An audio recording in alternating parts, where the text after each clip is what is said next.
we switch focus. Corporate conversations is what we have here on ET Now next. And we have Mr. Vimal Kejriwal, he's the Managing Director and CEO at KEC International, joining us this morning.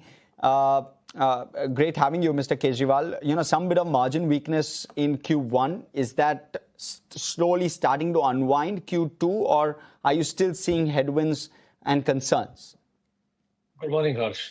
I think the headwinds are still continuing to an extent because the Gulf War is still going on. And we have 25% of our revenues from the Gulf. And I think the second piece, which we talked about earlier also, has been the labor. Labor is coming back. So we still have a little bit of a shortage. So I think Q2 will probably continue in the same manner here, given maybe here and there. But I think we expect the pickups to start happening from, Q3 onwards in the margins. Should sustain, right, Mr. Kejriwal? You've got a strong order book. The pipeline looks good. Your order wins continue to come through. And therefore, execution shouldn't be a challenge per se, despite all of these pressures.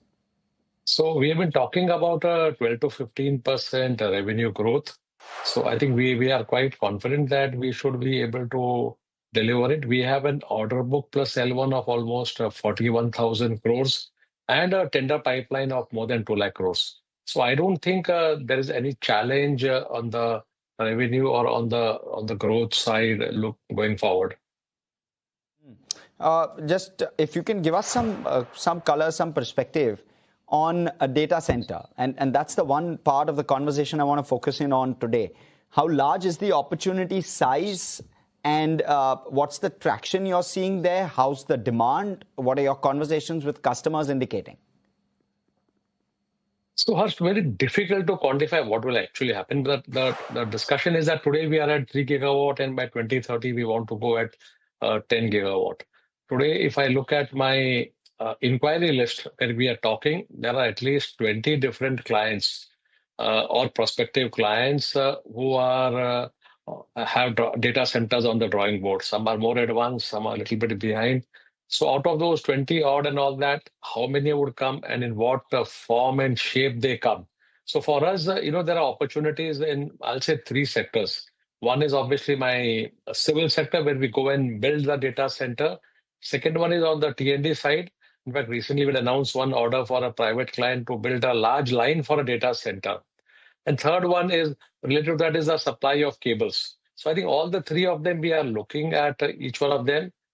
We already done 5 data centers till date, and we have bid for more. So I think it's a very attractive opportunity, and the turnaround time is very quick. Once you get an order in 15 months or so, you need to deliver. That's the attractiveness of it. Okay.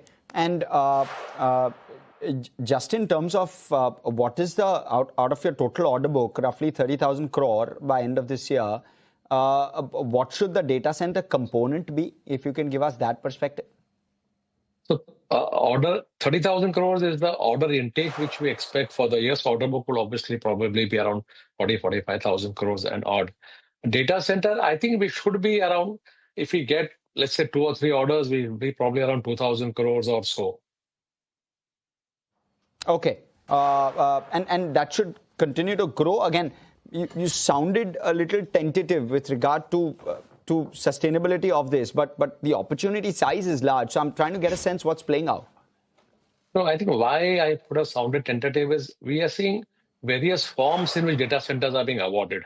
Someone is awarding only civil, someone is awarding with civil plus MEP, someone is doing with the power and all that. So, depending upon in what shape and size orders come, would decide on the pie which you will have. You'll definitely have some role to play. Right now, we are discussing a very large GI substation with one of the developers, maybe 500, 600 crores and all that. And individually, each of the data centers, we have recently quoted one which is more than 1,000 crores. So it would, it's a 0-1 sort of a game. You get 2 or 3 large ones will be 2,500, 3,000. You don't get in. Sometimes we are seeing larger players are trying to break down the orders into smaller buckets. So that's why I was a little bit tentative on saying, in what shape will the orders come? But clearly, a few thousands would definitely be there.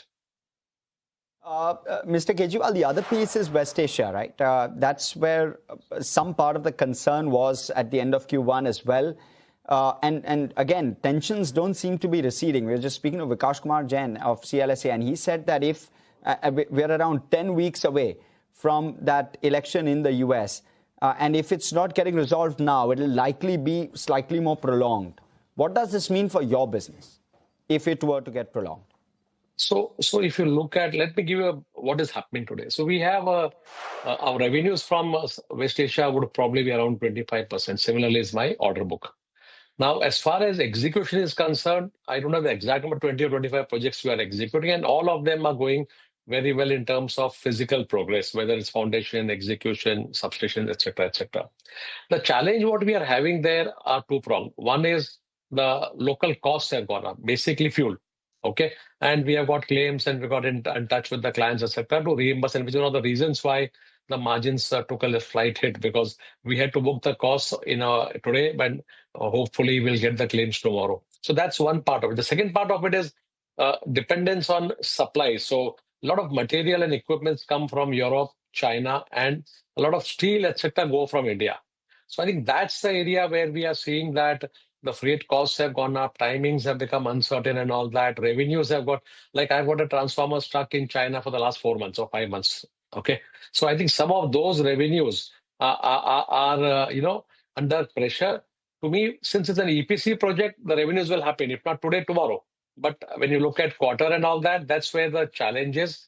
The other piece on the positive side of this is that we see a huge order pipeline continuing. Every alternate day, we see a new tender being announced in Saudi. UAE has come out with some very large tenders. The ordering is slightly delayed, but the tendering is there.